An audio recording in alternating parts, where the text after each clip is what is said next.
And what's up guys, Thinking Gamer here with For the Wins at ftwins.com. I want to answer a few questions that I've been getting recently. A lot of people ask me, hey, what research and tech have I researched and teched up to and purchased? And I thought of several ways of answering that question. I thought, well, maybe perhaps I'll just, at the beginning of every video, just give a shout out and let you guys know, hey, this is what I purchased, this is what I plan to purchase, and this is why.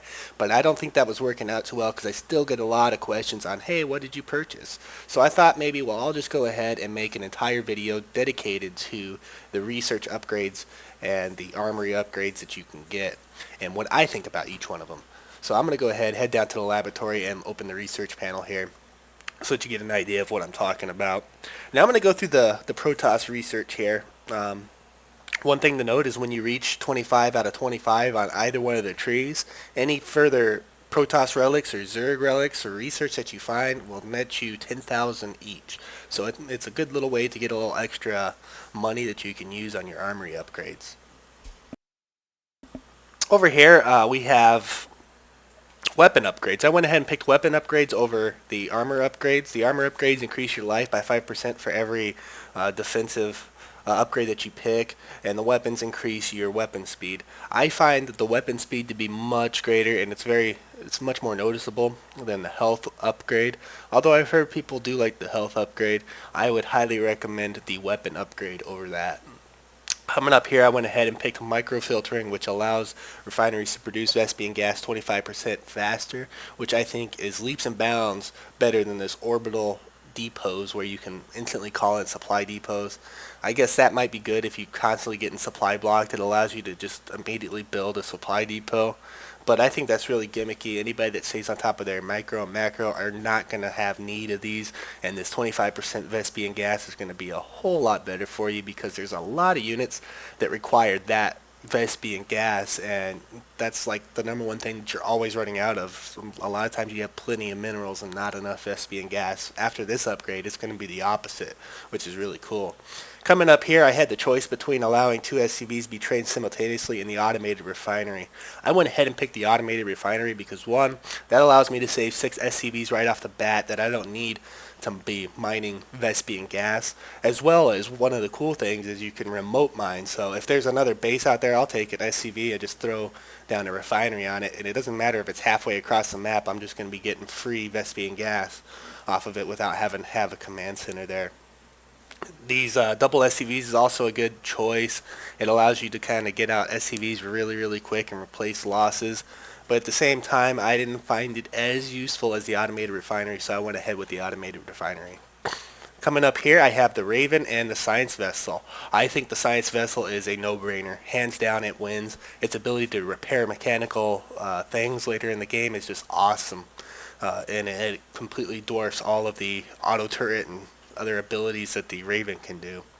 Coming up here, I went ahead and I picked the Tech Reactor because the Tech Reactor, you can throw it on any one of your buildings and it allows you to produce 2 units at once. Doesn't matter whether it's tanks, medics, air units, it doesn't matter. You can produce 2 of them at the same time, and that really is awesome compared to these orbital strike drop pods, which allow you to kind of pull in barracks units rather quickly and reinforce. I guess if you're going really heavy Marines and you like to reinforce straight from the battle, it might be good, but I really think these tech reactors are a whole lot better. Alright, coming on over to the Zerg side, I definitely picked the fortified bunkers. This Shriek turret is a definite gimmick. I think it adds like 1 Marine worth of damage to your bunker there, and it's not really that great considering that bunkers are designed to defend and they want to hold a position, so the more health they have, the better they can do that. Coming up here, I went ahead and I picked Planetary Fortress over the Peridian turret. I can't pronounce that. The Predator, it's a very good turret against light units, but at the same time, the Planetary Fortress allows you to defend an expansion without too much effort. You just plop up a Planetary Fortress and boom, you don't have to worry about it too much. It'll be able to defend. Not to mention, these things make excellent mobile turrets. I mean, if you've got a choke point, like especially like on the last mission, all in, you can just throw down a Planetary Fortress, a couple SCVs to repair it, and that thing can hold almost indefinitely an entire army of units off. It's a pretty cool little thing, and I'm going to show you guys how I use this later on as I start doing some more of these brutal videos. Coming up here to the next option between the Hercules and the Predator, I went with the Hercules. Either option is really a good option here. I'm kind of 50-50 on it because both of them aren't really all that useful. They do have very specific uses.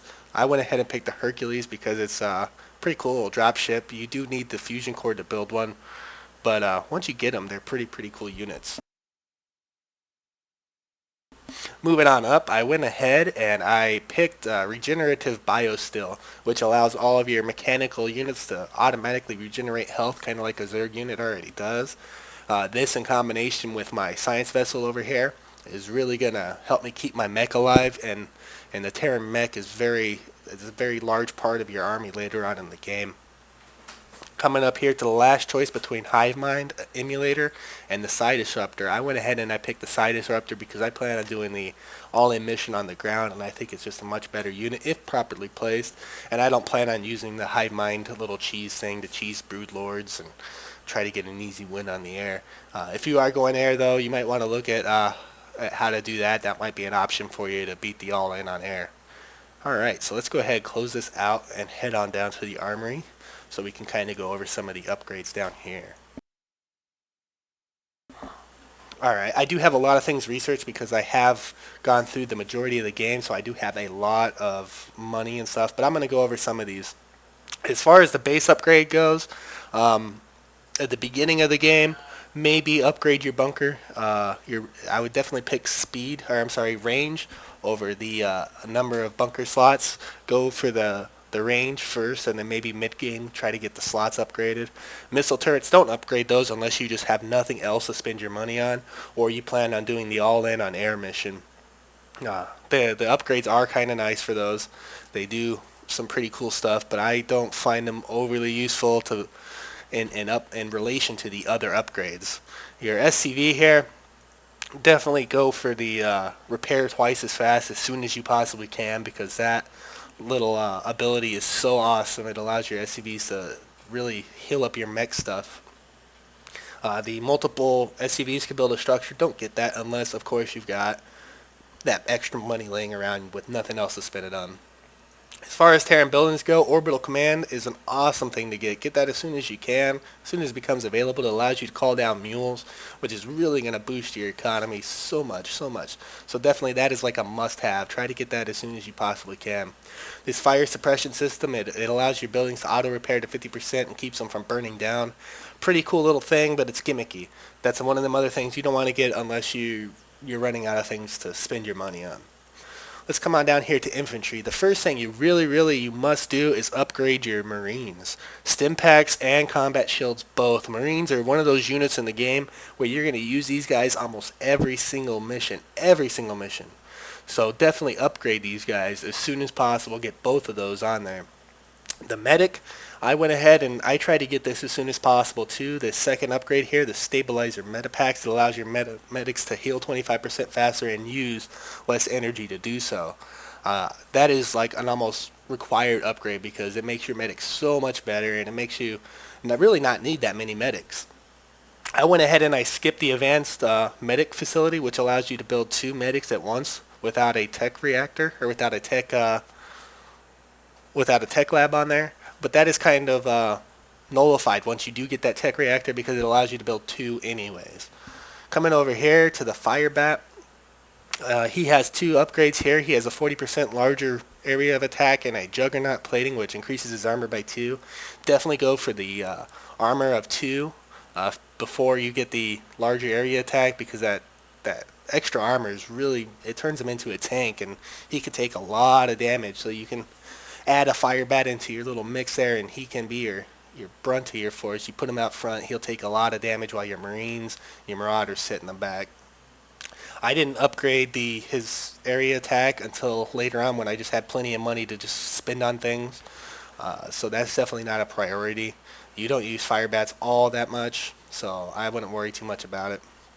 Marauders, I skipped them completely. I didn't even upgrade them until almost the very end of the game when I had a ton of money. I don't find their upgrades overly useful. I don't find the unit overly useful in the campaign because without the ability to use a stim pack like they are in the multiplayer, they're just not that great of a unit. Reapers, I went ahead and skipped them all together because short of maybe 2 missions, they're not overly useful. I guess maybe if I started using them more, I might find a better use for them in the campaign. But overall, I just did not find that unit to be worth spending money on upgrading.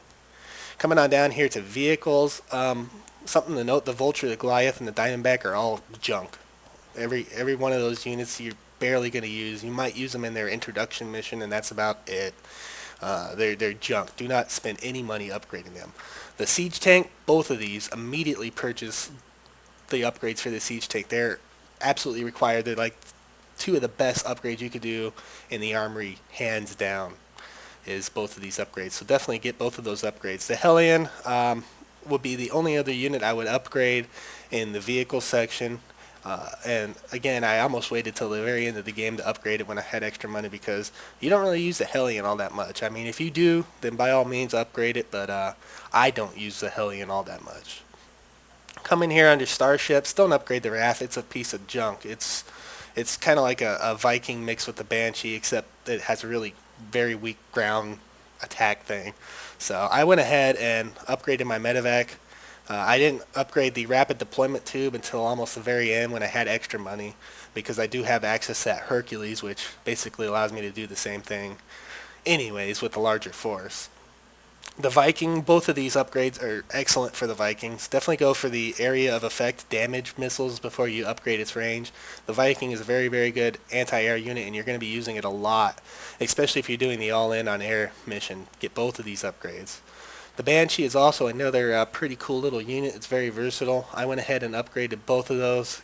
Try to get the Shockwave missile battery before you get the extended range, because it basically turns into an area effect attack. The battle cruiser, both of these upgrades are decent, but I just don't use battle cruisers all that much. They're a very expensive unit, and I don't think these upgrades are worth it. Coming on down here to the Dominion, I went ahead and upgraded my Spectres, and I did pick Spectres over Ghosts because I think the Spectres are much better units in the campaign than the Ghosts are. And that Psionic Lash is really going to make them a really cool unit. They can basically instant kill pretty much any unit in the game. So if you've got a really, really tough guy or a tough boss coming through, other than, I don't know, maybe Kerrigan, he can pretty much instantly kill it. And then I went ahead and I had the extra money, so I went ahead and did the extended cloaking module, which basically allows my Spectres to remain cloaked the entire time, permanently cloaked, which is pretty cool. And that's about all I've really spent money on. As far as the Thor upgrades, the Thor isn't really used all that much. I mean, I don't use it all that much to justify purchasing these upgrades for it, but I guess once I get a little extra money, I'll probably end up throwing money into it just because, well, I've got nothing else to throw money into. But that's just my 2 cents on the upgrades here.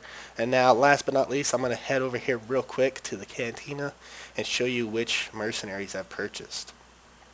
I purchased all the mercenaries except for 3.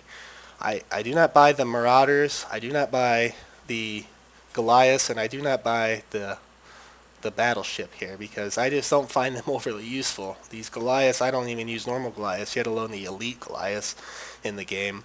The Marauders, I guess you could probably purchase them, and I probably will purchase them. I got 178,000 credits, so I might as well purchase something. And the battle cruiser, yeah, it's cool, but you can only call in 1 per mission, and it's rather expensive to do so in the game, so I just don't find it all that useful. All the rest of these guys, heck yeah, all the rest of them are definitely, these siege breakers, they're like the most powerful ground unit in the game. Definitely get those if you can. But anyways, guys, this is the Thinking Gamer, just giving you an idea of what I like to spend my research on and what I think is good and what's not. But anyways, I'll talk to you guys later. This is the Thinking Gamer signing out.